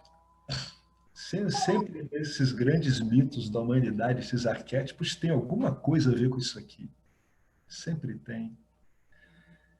Então, alguém quer comentar? Ô, Alex, uma percepção também que tive, mas uma analogia, né? O ventríloco com fantoche. Sim. Eu percebi, mas uma coisa interessante, uma pequena modificação, percebi que não era o fantoche, mas o fantoche era como se tivesse vida própria, ele se mexia, movia, fazia um monte de coisa, né? Eu percebi que era ventríloco, mas é um ventríloco que não tinha, digamos assim, controle do fantoche. Sim. Teoricamente, né, o ventríloco controla o fantoche, né? Não é isso? E fala através do fantoche. E eu percebi de que eu estava tão ignorante que eu pensava que era o fantoche. Yeah. Aí, quando eu fiz o passo para trás e revolvi a fita, fiz para trás, eu percebi que não era mais, o fantoche continua agindo sozinho. Exatamente, o fantoche age... Aí, bom, olhava o negócio aí agindo, aí disse, pô... O fantoche, ele age por si mesmo. O Vedanta diria que o que opera o fantoche são os gunas. Né? Ele é operado pelos gunas, pelo sistema automático dos gunas. Né? O fantoche ele não é operado pelo ventrículo nesse caso, né? Ele é operado pelos gunas, ele funciona por ele mesmo, né? Assim, automaticamente, como um sistema. É isso mesmo, né? É isso mesmo, exatamente. A gente acha que é o fantoche, depois a gente vê que o fantoche trabalha por si mesmo. Às vezes a pessoa tem, assim, umas sacações dessa na vida, né? Você vê o seu corpo funcionando por si mesmo, você vê quando você anda, né? Você não fica pensando em dar passos, né? Não tem nada disso, tudo isso vai ocorrendo, né? Isso são essas forças que vão mexendo, esses objetos todos emitem por si mesmos.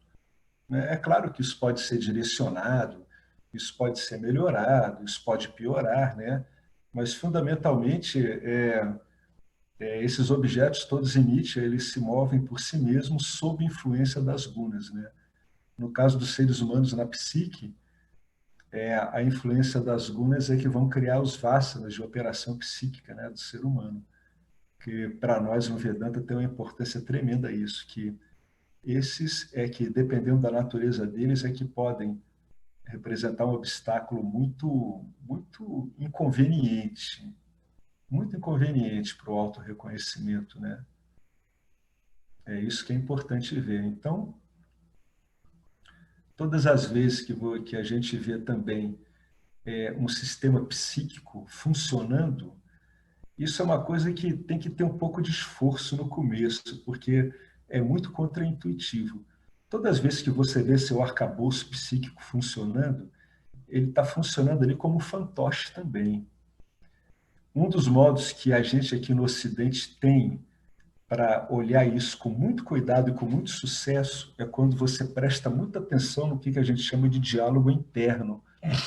Você vai ver que o que se chama de diálogo interno é a repetição de padrões. E qual é o ambiente em que esses padrões se encontram? Esses padrões se destinam praticamente a contar para você histórias sobre você para você mesmo, né? Esse é o curto-circuito do Jiva, né, psíquico, é esse. Né? Isso funciona autonomamente, funciona pelos gunas, né, que se expressam aí como os vasanas psíquicos, né? Essas vasanas bem sutis, essas intenções de ação, as intenções de pensamento, as intenções de gosto, né? Você vê isso funcionando e você pode atuar psiquicamente, aí sim, de modo a alterar o fluxo desses gunas e deixar essa movimentação automática desse bonequinho mais satívica. Porque quanto mais satívica é a atuação desse bonequinho, né, melhor ele reflete a consciência e mais ele vai traduzir o bem-estar inerente à consciência, né? A ilimitação da consciência, ela aparece na manifestação como um claríssimo bem-estar e paz, né? É aquilo que a Estela falou, no fundo a Estela comentou que ela ficou livre de preocupação, né? É um bem-estar. Ela entendeu que a coisa ali é autônoma, né? Ela por ela está bem, né? E isso começa a impactar esse ventríloco, né? Ele começa a ter uma vida melhor, né? Bem mais desimpedida, bem mais pacífica, bem mais... Isso tudo acaba dando como resultado o que alguns livros chamam de ficar mais no presente, né? Porque o indivíduo, como ele não está sequestrado pelas expectativas dele, como ele entendeu que os frutos vêm da própria matriz, ele não está mais tão sequestrado assim, né? Então, nesse momento, o corpo sutil ele vai dando uma quietada e ele vai realmente retornando à condição prístina dele, né, que é ser um aparato refletor por excelência, né, da consciência. Ele é um aparato refletor por excelência. Então, quanto menos ele está engajado nas tarefas ingratas de expectativa, de entendimento, de entidade separada, que são atividades, né, com pensamentos extremamente deletérios, né, e muito antinaturais, quanto menos ele está engajado com isso, mais ele retorna à condição básica dele, né, que é aquela capacidade de refletir de um modo cada vez mais apurado, né, mais límpido. É isso mesmo, exatamente. É o que a gente está vendo aqui. Estamos vendo que não somos o robozinho, né, e que nós vivemos muito bem com o robozinho, e que o robozinho começa a expressar a gente de um jeito muito legal, muito bom. Ele começa a ter uma vida sem sofrimento, né? Então, em Nietzsche, a vida vai ficando mais fluida mesmo. Existe esse efeito. Swami Paramarthananda, ele dá, eu vou só encerrar com isso, que é muito útil o que Swami Paramarthananda coloca.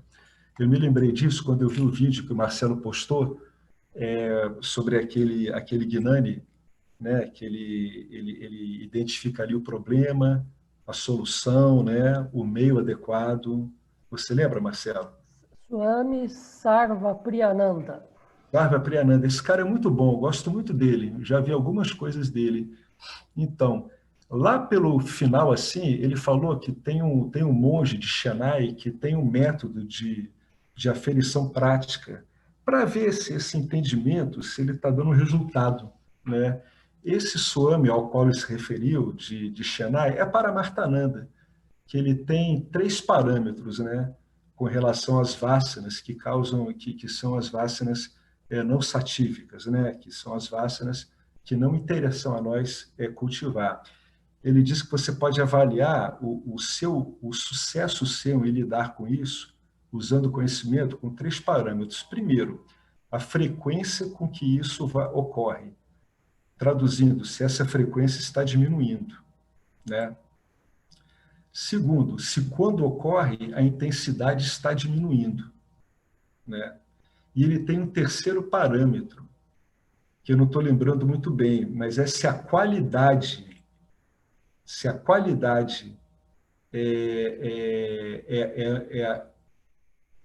é a recorrência, a amplitude e a frequência. É que nem se fosse uma onda. É o quanto ela volta, se ela está voltando menos ou mais, se ela é intensa ou menos no retorno, e se o retorno dela dura mais ou menos. Quando o ensinamento está sendo bem conduzido e bem assimilado, ocorrem esses 3 efeitos. O retorno das vasanas vai diminuindo, elas vão ficando menos frequentes. Tá? A amplitude delas, o grau de irritação, de perturbação que elas dão quando retornam, vai diminuindo. E, finalmente, a duração delas no retorno diminui. Esses 3 parâmetros são muito bons.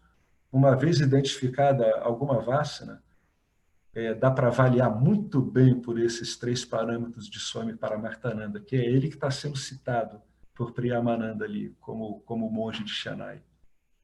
Tá joia, gente? O Alex. Oi. Tem um texto, eu não sei bem agora qual é o nome, que o Gustavo, ele traduziu. Se eu não me engano, é felicidade, ou o que é a felicidade, ou como ser feliz. Sim. Acho que é como ser feliz, ou a natureza da felicidade, que fala exatamente sobre esses parâmetros do Paramatmananda, que ele cita, né, da frequência, e ele põe até letras que ele coloca lá, faz tipo uns códigos até, né? Falando, Nietzsche, não sei o quê, que ele vai dizendo isso mesmo, né? Isso. E eu acho que é a natureza da felicidade, se eu não me engano, o texto. É muito legal, muito legal. Só não sabia que esse texto, esse vídeo, né? Ele estava citando justamente o Paramatmananda. Muito legal. Paramatmananda é um monge de Chennai com essa avaliação tríplice, né? Em cima de cada retorno de vasana. Bom, dito isso, gente, vamos encerrar? Então, eu achei aqui, ó, a jornada espiritual. Tá. A jornada espiritual. Vou até anotar aqui. Deixa eu anotar aqui que eu quero dar uma olhada nisso. Quero ver como é que... E ele fala, é muito engraçado, porque ele põe siglas, né? O Saak, o Shaak, e aí ele vai falando sobre esse crescimento espiritual e essa frequência, o FIR, o CCC, é uma barata. Parece um texto executivo de organização. Parece um manual, e é mesmo. Manual, muito bom. Ô, Betânia, compartilha com a gente esse texto aí, por favor. Tá lá no Face, Rê. Ele chama a jornada espiritual. Obrigado, eu vou procurar. Não é a Jiva Yatra? Betânia? Oi? Tem um texto, Jiva Yatra, Jornada Humana, né? Alguma coisa assim, não? Olá. Deixa eu ver se eu conseguir jogar aqui, eu já compartilho com vocês. Eu nunca consigo, né, jogar esse negócio. Tem na seção arquivos. Tem lá, né? Tem lá, né? Então, beleza. Alô, Alex? Diga, fala, Fernando. Não chama Jiva Yatra esse texto? Não sei. Eu não sei. Não sei, realmente eu não... Eu sei que tem, mas o nome assim eu não sei. Chama A Jornada Espiritual. Ok. Jornada Espiritual, está lá na seção de arquivos. O Gustavo Muniz que traduziu. Ele está traduzindo muita coisa do Swami Paramarthananda. Alex, o que você comentou anteriormente, né, que as Vasanas já, a analogia da onda, né, que as Vasanas já não voltam mais, já, né? Já vai. Eu tenho uma frase para isso: o Jiva, o Vedantino já não corre atrás do prejuízo. Exatamente, é isso mesmo. Ou seja, ele começa ali, na outra vez, né? Vida nova, e o que rolou, né? Já não afeta, né? Ele deixa, né? Deixa o que correu, o que ele consegue assimilar aquilo ali de bom, né? Dentro do conhecimento, né? E ele continua, e o que passou, passou. Ele começa a ficar mais focado no que está se apresentando, né? O mais relevante para ele como manifestação aqui, né? O mais relevante para ele é a interação com o campo, como se apresenta agora, né? E quando o indivíduo percebe que o que ele se refere anteriormente é só um monte de formas de pensamento em cima de eventos que já se foram, aí ele vê que isso realmente é só isso. São pensamentos que estão se apresentando agora sobre coisas que se foram. Então ele trata isso como deve ser tratado, né? Como meramente uma lembrança que não tem mais muita importância mesmo. Traçada, Budi. Tudo vai ficando no lugar, né, Fernando? Tudo estava bagunçado, como se você tivesse um escaninho na sua casa, né? E tudo no lugar errado, né? Os livros no congelador, né? A garrafa de água gelada, ficava tentando botar ela gelada em cima da estante. Agora está tudo indo para o lugar certo, né? Muito mais fácil. Tá joia? Alex. Fala. Sou eu, Cardoso. Queria só para pontuar você mencionou sobre devoção. Parece que tem um texto de Ramana Maharishi chamado Upadesa Saran, e que ele é um texto pequeno, são 30 versos, em que num dos versos ele fala que a maior forma de devoção é a visão direta do ser. Essa é a maior forma, a maior, quando o indivíduo estabelece conscientemente no ser e ultrapassa a meditação. Isso. Ele coloca a meditação como algo inferior. Exatamente. Ele diz que essa é a maior forma de devoção. E outra coisa que eu queria te falar é o seguinte: tem um texto chamado Vedanta Saran, de um Shankaracharya chamado Sadananda Yogendra, e que ele foi um Shankaracharya, né? Não sei se foi século XVI. É tipo o Vidyaranya Swami. A sabedoria dele é tipo, a mente dele é tipo a de Vidyaranya Swami, né? Que fez o Panchadashi. Em que ele descreve o processo de compreensão. O que ocorre com o indivíduo, com o Jiva, que está com a mente preparada e tal, depois de muita sadhana e tal, e estudo, exposição às escrituras e tal, o Vedanta. Então, é até interessante, depois se você pudesse dar uma olhada, é um texto interessante em que ele é muito grande, né? Não dá para... levaria um ano estudando, mas tem os versos principais em que ele descreve, é muito interessante, o pensamento peculiar que surge na mente do Jiva. Esse pensamento parece que ele se dissolve e o Jiva se identifica com o Brahman. Isso. É um pensamento peculiar que ele fala. Ele vai descrevendo, né? Eu nunca vi nada parecido em texto nenhum. A descrição da iluminação, da iluminação do Jiva. Qual é o nome Vedanta Saran, o Sadananda Yogendra. Vedanta Sara, é? Vedanta Saran. Sadananda Yogendra. Eu vou ver se eu acho aqui o verso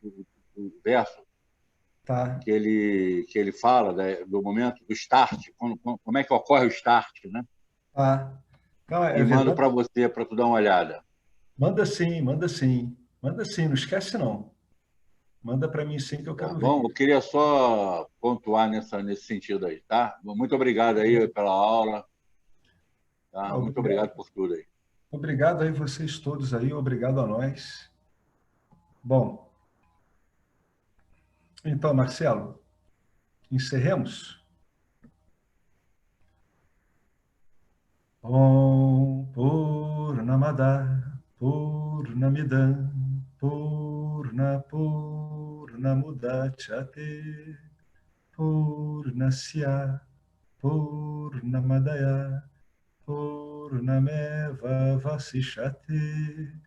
Om Shanti Shanti Shanti.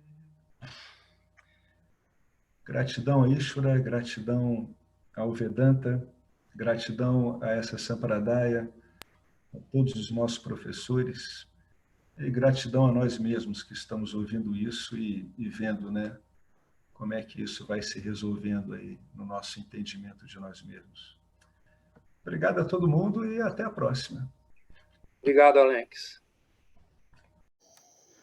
Saudações. Eu quero aqui deixar um pequeno testemunho. Através do estudo do Vedanta, com os ensinamentos sendo esclarecidos especificamente pelo professor Arlindo Nagar, foram canceladas em mim algumas noções que eram relacionadas com a ideia que eu tinha a respeito de alcançar algo que representasse uma grande realização espiritual. Então o Vedanta fez com que, pela compreensão, a minha mente ela abandonasse o papel de buscador espiritual. E isso para mim foi um marco inicial para uma outra relação com o processo de desenvolvimento espiritual, do qual, saibamos disso bem ou mal, é um processo que fundamenta a vida de todos nós.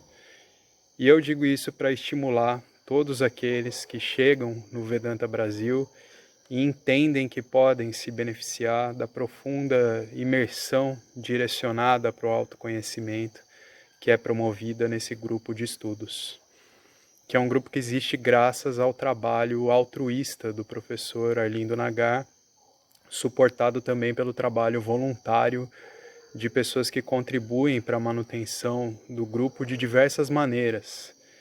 E entre as várias formas de contribuir com esse trabalho, as contribuições regulares em dinheiro, elas são necessárias. Então, se você se beneficia do trabalho desenvolvido no Grupo de Estudos Vedanta Brasil, faça uma contribuição. Qualquer quantia é muito bem-vinda.